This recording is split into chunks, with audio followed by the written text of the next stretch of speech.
मित्रांनो, आजपासून आपण एक अत्यंत महत्त्वपूर्ण इनिशिएटिव्ह या ठिकाणी सुरू केलेली आहे.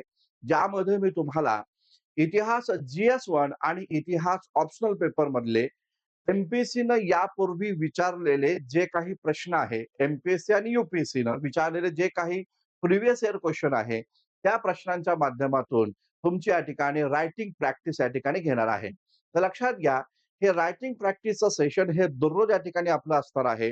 रोज एक प्रश्न आपण इथे या ठिकाणी डिस्कस करणार आहोत आणि अशा प्रकारचे प्रश्न हे कशा पद्धतीने लिहिले पाहिजे, यावर या ठिकाणी चर्चा करणार आहोत.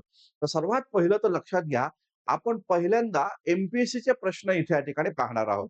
कारण बरेचसे विद्यार्थी सध्या यू-पी-एस-सीच्या प्रश्नांकडे या ठिकाणी चाललेले आहेत. हे नक्की आहे, यू-पी-एस-सीचे प्रश्न पण पाहणं गरजेचं आहे. परंतु आपल्यापैकी बऱ्याचशा विद्यार्थ्यांना हे पण माहिती असलं पाहिजे, की 2012च्या आधी एम-पी-एस-सी जी आहे ती या ठिकाणी डिस्क्रिप्टिव्ह पॅटर्नचेच होते, वर्णनात्मक पद्धतीचे या ठिकाणी होते. म्हणजे एम-पी-एस-सीचे प्रश्न आपल्याला उपलब्ध आहेत, आयोगाने काय विचारलेले आहेत ते. आता बघा, इतिहासासारखा विषयाचा एक बेनिफिट असा आहे, की इतिहास हा विषय बदलणारा नाहीये लक्षात घ्या.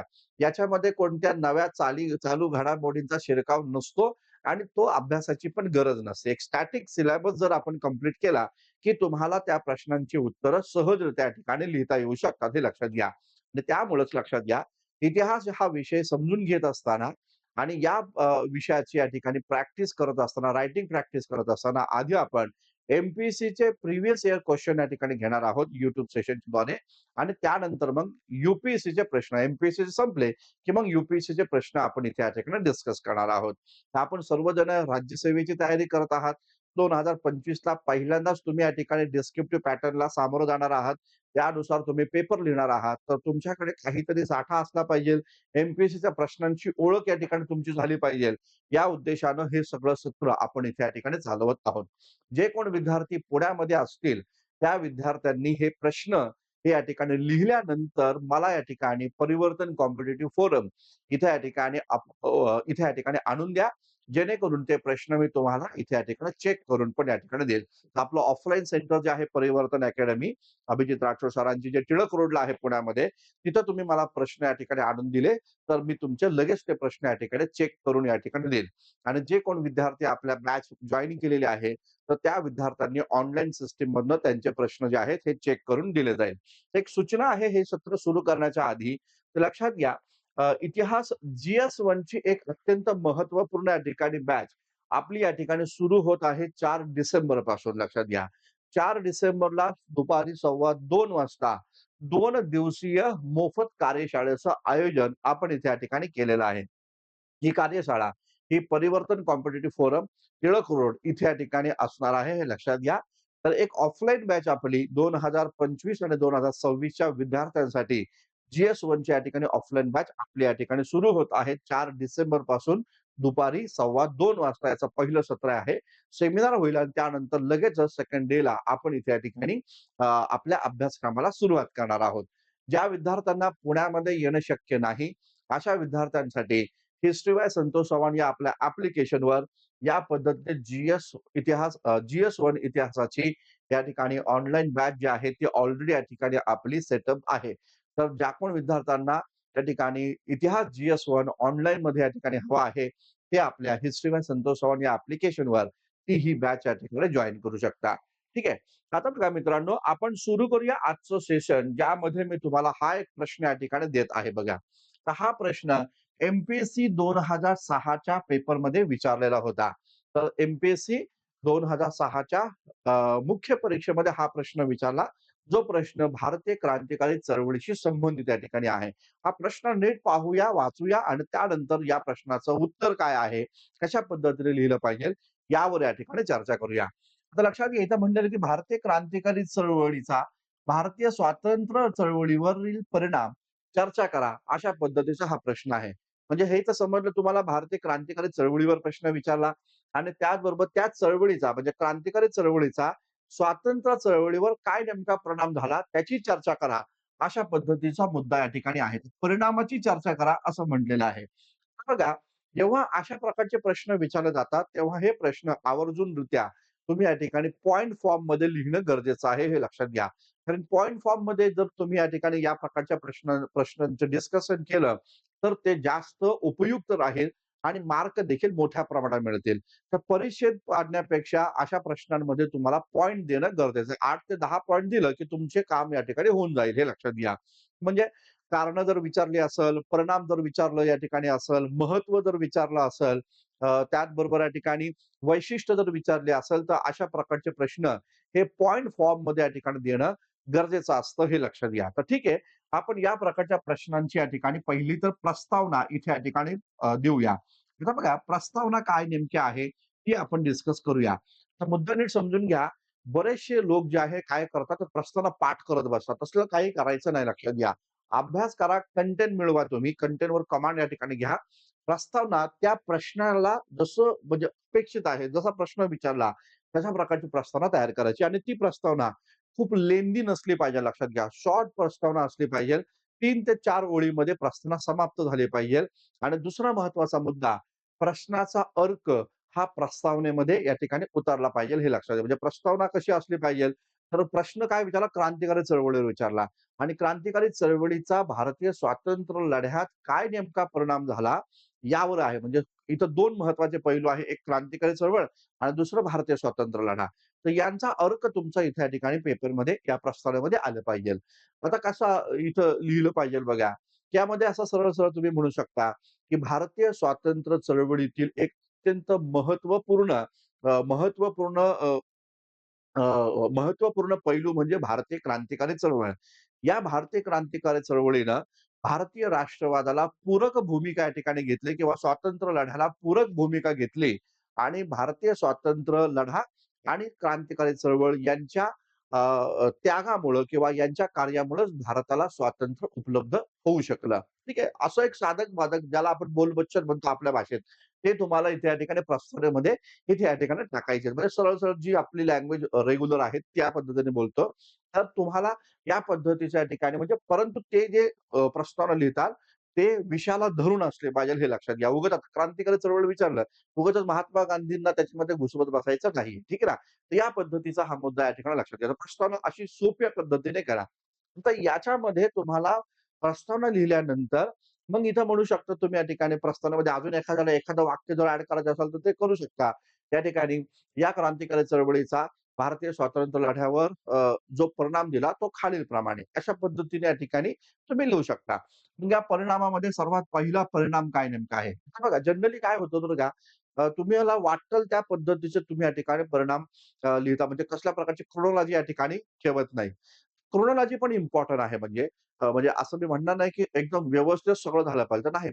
पहिले 2 तरी किंवा पहिले 2 पॉइंट तरी असे द्यायचे व्यवस्थित, की ते पाहिल्यानंतर जो आपला पेपर चेक करेल त्याला कळेल, की हा तोलामोलाचा कार्यकर्ता आहे. ठीक आहे ना? मग यामध्ये पहिला पॉइंट काय या ठिकाणी तुम्ही लिहू शकता. तर त्याच्यामध्ये या ठिकाणी भारतीय राष्ट्रवादाला प्रेरणा या ठिकाणी दिली, है ना? भारतीय राष्ट्रवाद जो आहे, तर या राष्ट्रवादाला काय दिली, तर प्रेरणा या ठिकाणी दिली. तर क्रांतिकारी चळवळीनं भारतीय राष्ट्रवादाला प्रेरणा या ठिकाणी दिली. आता राष्ट्रवाद तर काँग्रेसच्या स्थापनेपासून सुरू झालेला होता. परंतु या राष्ट्रवादाला प्रेरणा देण्याचं कार्य इथे या ठिकाणी यांनी केलं. मग त्यामध्ये तुम्ही या ठिकाणी म्हणू शकता, की या क्रांतिकारी चळवळीने भारतीय तरुण जे आहे, तर त्या भारतीय तरुणांमध्ये राष्ट्रप्रेम, आत्मसमर्पणाची भावना या ठिकाणी निर्माण केली आणि भारतामध्ये राष्ट्रवादाला चालना द्यायचं कार्य इथे या ठिकाणी केलं. भारत हा आपला देश आहे आणि या भारतावर या ठिकाणी विदेशी लोकांनी राज्य करू नये, या प्रकारची भावना तरुणांमध्ये यांनी या ठिकाणी निर्माण केली. दुसरा महत्त्वाचा मुद्दा तुम्ही या ठिकाणी इथं म्हणू शकता, या ठिकाणी भारतीय तरुणांमध्ये राष्ट्रप्रेम आणि त्याचबरोबर या ठिकाणी समर्पणाची भावना निर्माण केली. समर्पण. भारतीय तरुणांमध्ये राष्ट्रप्रेम आणि समर्पणाची भावना जी आहे, ती या ठिकाणी या चळवळीनं उभं केली. मग त्यामध्ये तुम्ही या ठिकाणी तरुणांचाच मुद्दा जो मी तुम्हाला आता सांगितला, या ठिकाणी भारतीय तरुणांमध्ये राष्ट्राबद्दलची प्रेमाची भावना, बंधुत्वाची भावना भारतीय लोकांबद्दल आणि त्याचबरोबर या ठिकाणी क्रांतीसाठी समर्पणाची आवश्यकता आहे. यासाठी त्यांनी या ठिकाणी इथं भूमिका इथे या ठिकाणी घेतलेली आहे आणि त्यामुळे कैक असे भारतीय तरुण जे भारताला स्वातंत्र्य देण्यासाठी त्यांनी आपल्या जीवाची बाजी लावली, आहुती दिली, समर्पण या ठिकाणी केलं. असं-तसं सुळावर या ठिकाणी चढले. या प्रकारचा मुद्दा तुम्ही इथे या ठिकाणी मांडू शकता. तिसरं महत्वाचं काय बरं?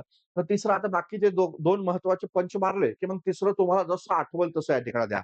जसं की इथं पाहू शकतो, की ब्रिटिशांवर दबाव निर्माण केला आहे ना. ब्रिटिश जे आहे, तर त्या ब्रिटिशांवर या ठिकाणी दबाव निर्माण या ठिकाणी केला. तर बघा, पूर्वी काय व्हायचं बघा, ईस्ट इंडिया कंपनीच्या काळामध्ये त्यावेळेस ब्रिटिश नोकरदार वर्ग जो होता, तर हा ब्रिटिश नोकरदार वर्ग भारतामध्ये या ठिकाणी पोस्टिंग मिळवण्यासाठी प्रयत्न करायचा. मात्र जेव्हा क्रांतिकारी चळवळ आली, तेव्हा तो भारतामध्ये ईश्वराला कृपा करू लागला, की भारतामध्ये पोस्टिंग नको. कारण क्रांतिकारी चळवळ आहे. कधी जीव जाईल सांगता येत नाही. मग यामध्ये तुम्ही या ठिकाणी म्हणा, त्या ठिकाणी ब्रिटिशांवर दबाव निर्माण केला, दहशत निर्माण केला. दहशत हा एक शब्द चांगला आहे बघा. दहशत हा शब्द पण तुम्ही या ठिकाणी वापरू शकता. मग यामध्ये काय, की हिंसक मार्गाच्या द्वारे ब्रिटिशांची हत्या करणं, त्यांच्यावर या ठिकाणी दबाव आणणं, या प्रकारच्या भूमिका क्रांतिकारी चळवळीने केल्या. त्यामुळे या ठिकाणी ब्रिटिशांवर प्रत्यक्ष, अप्रत्यक्षरित्या दहशत व दबाव इथे या ठिकाणी निर्माण होऊ शकला. तर हा महत्वाचा मुद्दा आणि मग त्याच्यामध्ये अजून जोडू शकता, की ब्रिटिशांना हे लक्षात लवकर आलं, या चळवळीमुळे लक्षात आलं, की भारतावर आता राज्य करणं तितकंसं या ठिकाणी सोपं राहिलेलं नाही. ठीक आहे ना? तर हा एक मुद्दा तुम्ही इथे या ठिकाणी करू शकता. त्याचबरोबर हा पण मुद्दा या ठिकाणी लिहू शकता, की शासनावर ब्रिटिश शासन जे आहे, तर शासनावर अंकुश ठेवण्याचं कार्य केलं. ठीक आहे ना? बघा किती इम्पोर्टंट आहे बघा. अंकुश ठेवण्याचं कार्य ब्रिटिश शासनावर या ठिकाणी केलं. जसं की आपल्याला माहिती आहे बघा, शासनावर अंकुश ठेवण्याचं काम म्हणजे काय? तर जसं की एखाद्या न्यायाधीशानं चुकीचा निर्णय या ठिकाणी दिला, तर त्या न्यायाधीशाची हत्या केली. जसं की किंग्सफोर्डची हत्या या ठिकाणी करण्यात आली. जॅक्सनच्या हत्या इथे या ठिकाणी म्हणजे किंग्सच्या गाडीवर बॉम्ब टाकण्यात आला. त्या आपल्या व्हॉइसरॉयच्या यात्रेवर बॉम्ब टाकण्यात आला. न्यायमूर्ती जो आपला जॅक्सन होता, तर त्या जॅक्सनची हत्या या ठिकाणी करण्यात आली. म्हणजे जर का तुम्ही चुकीचे निर्णय घेतले, चुकीच्या पद्धतीने शासन केलं, तर तुम्हाला या ठिकाणी तुमचा बळी या ठिकाणी घेतला जाईल आणि या माध्यमातून ब्रिटिश शासनावर अंकुश या ठिकाणी ठेवण्याचा प्रयत्न इथे या ठिकाणी करण्यात आला. तर जसं की पुढे जाऊन भगतसिंग जर आपण पाहिला, तर लक्षात घ्या, भगतसिंगने या ठिकाणी दिल्ली विधान भवनावर या ठिकाणी बॉम्ब टाकला होता. मग दिल्ली विधान भवनावर जो बॉम्ब टाकला, तर तो कशाच्या संदर्भामध्ये टाकला? तर ते जे 2 महत्त्वाचे बिल आले होते, ट्रेड डिस्प्यूट बिल आणि पब्लिक सेफ्टी बिल. त्या ब्रिटिश सरकारच्या धोरणांवर अंकुश ठेवण्याचा प्रयत्न या चळवळीनं इथे या ठिकाणी केल्याचं एकंदरीत या ठिकाणी दिसतं. ठीक आहे. तर हे 4 मुद्दे आपण पाहिले. त्याच्यानंतर जर आपण पाहिला 5वा मुद्दा बघा. 5वा मुद्दा इथे या ठिकाणी लिहितो. मग त्यामध्ये काय आंतरराष्ट्रीय प्रभाव निर्माण केला आहे ना. आंतरराष्ट्रीय प्रभाव जो आहे, तर भारतीय स्वातंत्र्य लढ्याचा आंतरराष्ट्रीय प्रभाव यांनी निर्माण केल्याचं दिसून येतं. ठीक आहे. मग यामध्ये काय म्हणता येईल तुम्हाला? यामध्ये तुम्हाला म्हणता येईल, की ते बघा कामागाटू मारू जहाज आहे, ते एक प्रकरण आहे. त्याचबरोबर भारत आणि भारताच्या बाहेर या ठिकाणी भारतीयांच्या क्रांतिकारी संघटना होत्या. जसा इंडिया हाऊस या ठिकाणी होतं, गदर पार्टी या ठिकाणी होते. त्या प्रकारच्या भारताच्या बाहेर राजकीय क्रांतिकारी संघटना स्थापन करून तिथे या ठिकाणी एक प्रकारचा आंतरराष्ट्रीय प्रभाव जो आहे, तो भारतीय स्वातंत्र्य लढ्याचा निर्माण करण्याचा प्रयत्न इथे या ठिकाणी या चळवळीच्या माध्यमातून झाल्याचं दिसून येतं. याचबरोबर इथे या ठिकाणी म्हणू शकता तुम्ही विदेशी सहाय्य या ठिकाणी भारतीय स्वातंत्र्य लढ्याला विदेशी सहाय्य प्राप्त करण्याचा प्रयत्न देखील क्रांतिकारी चळवळीने इथे या ठिकाणी केला. मग विदेशी सहाय्य प्राप्त करण्याचा प्रयत्न केला म्हणजे काय? पहिलं जागतिक महायुद्ध होतं बघा. तर या पहिल्या जागतिक महायुद्धामध्ये उदाहरणं द्यायची बरं का त्याच्यामध्ये. सरळ-सरळ उदाहरणं माहीत नव्हतं तर द्यायची. पहिल्या जागतिक महायुद्धामध्ये या ठिकाणी Berlin committee for India independence league या नावाची संघटना भूपेंद्रनाथ दत्तने स्थापन केली. म्हणजे जर्मनीच्या सहाय्यानं भारतीय स्वातंत्र्य लढ्याला मदत मिळवण्याचा प्रयत्न या कालखंडामध्ये या ठिकाणी झाला. तर विदेशी सहाय्य जे आहे ते देखील इथे या ठिकाणी प्राप्त करण्याचा प्रयत्न या चळवळीनं इथे या ठिकाणी केल्याचं एकंदरीत या ठिकाणी दिसून येतं. याचबरोबर या चळवळीचं अजून काय बरं, तर तरुण आणि त्याचबरोबर या ठिकाणी महिला, तरुण पुरुष आणि त्याचबरोबर स्त्रिया किंवा महिला यांचा सहभाग या ठिकाणी करून घेतला. म्हणजे जसं की आपण पाहू शकतो क्रांतिकारी चळवळीमध्ये तरुणांचा संख्या मोठ्या प्रमाणावर होती. याचबरोबर या यामध्ये जर आपण पाहिलं महिला देखील होत्या. प्रतिलता वड्डेवार या ठिकाणी होत्या, बीना दास या ठिकाणी होत्या, कल्पना दत्त या ठिकाणी होत्या. या प्रकारच्या ज्या महिला यांनी उत्स्फूर्तपणे या चळवळीमध्ये सहभाग या ठिकाणी घेतल्याचं एकंदरीत या ठिकाणी दिसतं. तर हा एक महत्त्वाचा मुद्दा इथे तुम्ही आणू शकता. याचबरोबर या चळवळीनं काय केलं, क्रांतिकारी चळवळीनं स्वातंत्र्य लढ्याला राष्ट्रपुरुषांचा चेहरा या ठिकाणी दिला. राष्ट्रपुरुषांचा या ठिकाणी चेहरा द्यायचं काम या ठिकाणी केलं.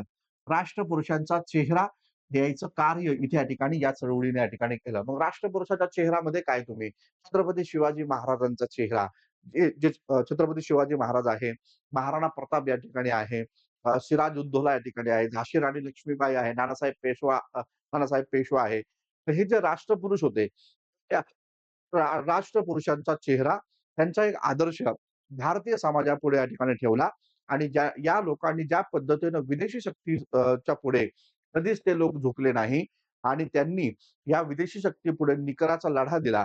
अशा प्रकारची भूमिका इथे या ठिकाणी त्यांनी केल्याचं एकंदरीत दिसून येतं. याचबरोबर भारतीय लोकांना त्याग त्याग करण्याची भूमिका, त्याग करणे जे आहे, त्याग करण्याची भावना जी आहे, त्याग करण्याची भावना ही भारतीय लोकांमध्ये निर्माण करण्यामध्ये यांनी महत्त्वाची भूमिका या ठिकाणी घेतली. म्हणजे स्वतःच्या प्राणापेक्षा वेगळं काय बरं अ, बलिदान असेल. त्याग म्हणा किंवा या ठिकाणी इथं बलिदान पण म्हणू शकता तुम्ही. त्याग आणि बलिदान.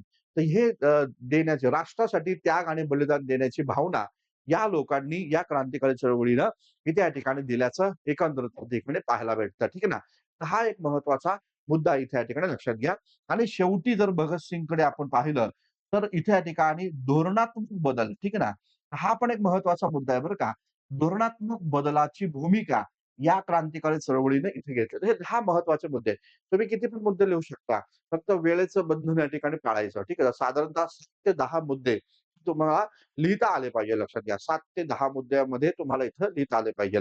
तर धोरणात्मक बदलाची भूमिका जसं की या ठिकाणी आपण पाहू शकतो बघा. त्या ठिकाणी नेहरू रिपोर्ट आला बघा. तर नेहरू रिपोर्टमध्ये या ठिकाणी डॉमिनंट स्टेट मागितलं होतं. त्याला विरोध केला गेला भगतसिंगनी आणि मग त्यांनी संपूर्ण स्वातंत्र्याची भूमिका मांडली. कंप्लीट इंडिपेंडन्स आम्हाला हवा आहे आणि त्याचबरोबर आम्हाला राज्य कसं हवं आहे, आम्हाला राज्य या ठिकाणी समाजवादी समाज रचनेचं या ठिकाणी असलं पाहिजे. ही भूमिका या ठिकाणी घेतलेली होती. तर हा धोरणात्मक बदलावर देखील त्यांचा भर या ठिकाणी क्रांतिकारी चळवळीचा या ठिकाणी राहिला. म्हणजे केवळ त्यांनी लढाया केल्या, केवळ हिंसक कारवाया केल्या, इंग्रजांची कत्तल केली एवढंच नाही केलं लक्षात घ्या. तर त्यांनी या ठिकाणी धोरणात्मक बदल देखील या ठिकाणी केला आणि मग याचा परिणाम या सगळ्या घटनांमुळं आपल्याला पाहायला भेटतं, की प्रत्यक्ष अप्रत्यक्षरित्या भारतीय राष्ट्रीय चळवळ जी होती, स्वातंत्र्याची जी चळवळ होती, त्या चळवळीला या लोकांचं बलिदान, या लोकांचा त्याग आणि या लोकांनी घेतलेली क्रांतिकारी चळवळीने घेतलेली भूमिका, ती त्यांना राष्ट्रीय चळवळीमध्ये आणावीच लागली ना. तर हे सगळे महत्त्वाचे परिणाम हे या ठिकाणी भारतीय समाजावर आणि एकूणच राष्ट्रीय स्वातंत्र्याच्या लढ्यामध्ये यांनी इथे केले. म्हणजे जर असं लक्षात आलं, की जर तरुण मुलं, महिला, विद्यार्थी जर क्रांतिकारीचा मार्ग स्वीकारून या लढ्यात उतरत असेल, कॉमन पीपलनी मागं का राहावं? या प्रकारची भावना देखील क्रांतिकारी चळवळीमुळे गती त्याला या ठिकाणी आल्याचं दिसून येतं. तर या पद्धतीचे हे महत्त्वाचे मुद्दे जे आहे, तर या प्रश्नाचं उत्तर या ठिकाणी देत असताना आपण इथे या ठिकाणी लिहिले पाहिजे. तर हे महत्त्वाचे मुद्दे मी तुम्हाला दिलेले आहेत. तर या मुद्दे पहा आणि या मुद्द्यांच्या अनुषंगानं आणखीन तुम्हाला जे काही सुचतंय, हे तुम्ही या ठिकाणी लिहा आणि लक्षात घ्या जे 25 ला तयारी करतायत ना, त्यांनी अशा प्रकारचे पॉइंट स्वतःचे काढून ठेवा. म्हणजे जे 2025 ला आता पेपर देणार आहे पहिल्यांदा, तर त्यांनी बघा क्रांतिकारी चळवळीवरचा प्रश्न आहे बघा. प्रश्न कुठे गेला तो? तर बघा हा क्रांतिकारी चळवळीवरचा प्रश्न आहे बघा. इथं दिलेलं आहे मी क्रांतिकारी चळवळ. तर हा क्रांतिकारी चळवळीचा जो काही पॉइंट्स दिलेले आहेत मी, तर त्या प्रश्नांच्या माध्यमातून ते पॉइंट्स तुमच्याकडे ठेवले पाहिजेल आणि मग त्यानुसार तुम्ही ते उत्तर या ठिकाणी लिहायचे प्रयत्न इथे या ठिकाणी करा. कळालं का? हे ज्या पद्धतीने मी सांगितलं. तुम्ही आता काय करा, हे जे मी मुद्दे दिलेले आहेत, या मुद्द्यांशी संबंधित हा जो प्रश्न आहे, तो प्रश्न पहा आणि ते मुद्दे पहा आणि तुम्हाला जे काय वाटतं, ते तुम्ही या ठिकाणी लिहा आणि मला आपल्या ऑफलाईन सेंटर जे आहे परिवर्तन अकॅडमी तिथे या ठिकाणी आणून द्या. ठीक आहे. जे कोण विद्यार्थी पुण्यामध्ये आहेत त्यांनी पुण्यामध्ये ऑफलाईन सेंटर जे आहे आपलं परिवर्तन कॉम्पिटिटिव्ह फोरम तिथं मला ते या ठिकाणी आणून द्या आणि ही बॅच आहे बघा, ज्या कोण विद्यार्थ्यांना 2025 ची मेन्सची बॅच आणि 2026 साली जे कोण विद्यार्थी या ठिकाणी 26 किंवा 27 ला जे कोण विद्यार्थी टार्गेट ठेवून राज्यसेवेची परीक्षा देणार आहेत, त्या विद्यार्थ्यांना इतिहास जीएस साठी माझ्याकडे यायचं असेल, ऑफलाईन बॅच जॉइन करायचे असेल, तर ते ही बॅच या ठिकाणी जरूर जॉइन करू शकता आणि जे पुण्यामध्ये येऊ शकत नाही, त्यांच्यासाठी माझी ऑनलाईन इतिहास जीएसची बॅच या ठिकाणी उपलब्ध आहे. तर ही पण बॅच या ठिकाणी ते जॉइन करू शकता आणि हे प्रश्न ते देखील सॉल्व्ह करू शकता. बॅच जर जॉइन केली असेल, तर तुम्ही मला ते ऑनलाईन सिस्टममध्ये त्या ठिकाणी आपल्या ॲप्लिकेशनमध्ये पण तुम्हाला ते अपलोड करण्याची सिस्टम आहे प्रश्न लिहिलेले.